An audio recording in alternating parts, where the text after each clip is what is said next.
Joining me now, Republican Senator Marco Rubio of Florida, who of course is a member of the Senate Intelligence Committee, and many folks saw him questioning at all these hearings over the last couple of weeks. Senator, welcome back to Meet the Press.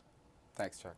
Thank you. Let me begin with the latest on the Russia probe. The president tweeted the following earlier this week: "I'm being investigated for firing the FBI director by the man who told me to fire the FBI director. Witch hunt." Senator Dianne Feinstein, your colleague on the Intel Committee, put out this press release on Friday. "The message the president is sending through his tweets is that he believes the rule of law doesn't apply to him and that anyone who thinks otherwise will be fired. That's undemocratic on its face and a blatant violation of the president's oath of office." Pretty rough words from her. She doesn't normally use language like that. Do you concur with her sentiment? I think everybody just needs to keep watching this, but take a deep breath too, because the FBI is going to do its job. I don't care. The FBI doesn't sit around all day and read tweets. The FBI is going to do their job. Mueller's going to do his job. And she's on the committee with me. The Senate Intelligence Committee is doing its job. And the best thing that can happen for everybody, the president, the country, our institutions of government, is for a full and thorough and credible investigation that reveals everything. That is the best thing that can happen. I really believe that, including for the president. And that's what's going to happen, I believe. He refers to it this week alone. I think he's referred to the Russia investigation as a witch hunt, I want to say 6 or 7 times.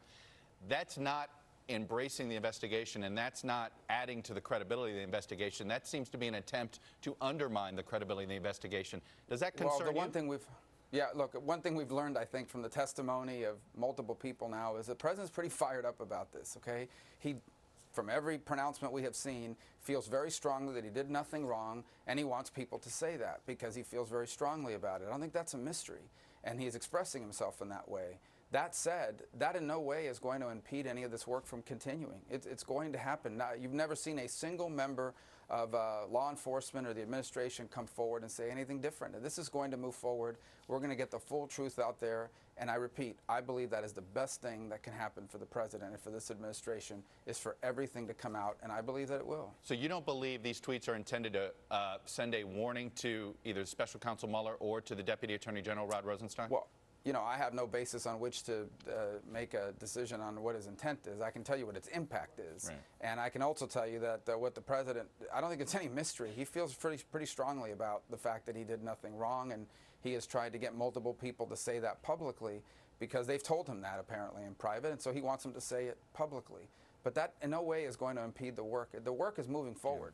Yeah. And I think it's important for us and everyone to understand that. And if that changes, then we'll have a different conversation on the air. But that's not what's happening right now. Do you think the president's legal team is disputing the notion that he is currently under investigation for obstruction of justice?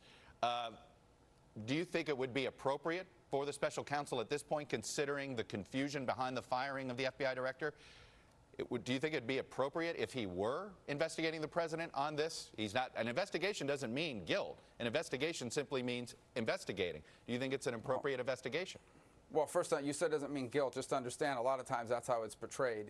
No one ever wants to be under investigation, even if you did nothing wrong, because it has negative connotations. That said, I think they should look at everything. Look at it all. As I said, I think it'll be good for the president, good for the country, to have a full and credible investigation, so no one can ever say you didn't look at this or you didn't look at that. That's what needs to happen. I believe that's what will happen.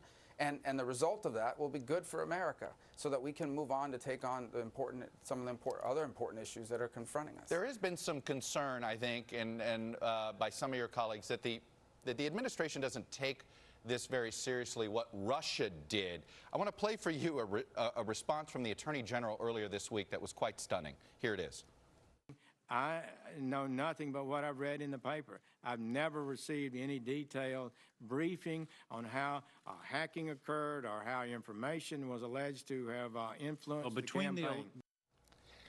Did you find it startling that a member of the National Security Council hasn't had a briefing on what Russia did in the election? Here, what the intelligence community said, it seemed to be stunning to me that a member of the President's National Security Council, because that would imply that the President's National Security Council is not even discussing this issue.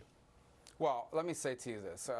Yes, the initial reaction people would have is, wow, somebody, the Attorney General, has not even been briefed on Russia's interference. But then you realize the reverse, and that is if he had been briefed, then what we would be talking about today was whether that was appropriate, because he's recused from anything having to do with the 2016 election in Russia. So it's kind of a catch-22. You're damned if you do and damned if you don't in regards to that. As far as the general theme of Russia's interference, look, the president has said he doesn't believe it. I believe it. Not only do I believe it, I know it. Almost everybody else does. Okay. And ultimately, Think whether about he what you believes just it or said. not, the Senator, work's going to move forward. Think about what you just said. The president said he doesn't believe it. You believe it. You've seen the evidence. How stunning is that to you, that the President of the United States disputes the evidence of 17 intelligence agencies in this country? Well, again, ultimately, it's at the end of the day that he has a right to his opinion on these issues. Bottom line is, we're going to continue to do our work. You saw today, this week, that the Senate voted on sanctions, and the president will have to make a decision about whether he'll sign that or not. I hope he does. I believe there are sufficient votes in place to encourage him to do so. But in the end, we're going to do what we believe is right. That's what we're always going to do. We'll have disagreements with the president from time to time, and hopefully, by the way, his conclusion on that will change The more when we issue our report. The more the administration tries to soften the sanctions in the House. At any point, do you understand if some people see that as circumstantial evidence in this probe? I could understand how some people will make that argument. I could also tell you, though, that I personally believe that at the core of the resistance is not the president. I don't think the president himself has a problem with additional sanctions on Russia. I think the concern actually comes from the State Department, and for the following reason. They argue that they are trying to get the Russians to be more cooperative on a number of fronts, and that this could set us back. It's a legitimate argument. I've thought about it. I don't agree with it. And you saw the majority of my colleagues didn't agree with it this week. Senator Marco Rubio, as always, sir, thanks for coming on, sharing your views. Thank you. And by the way, happy Father's Day. Thank you. Likewise, thank you. You got it.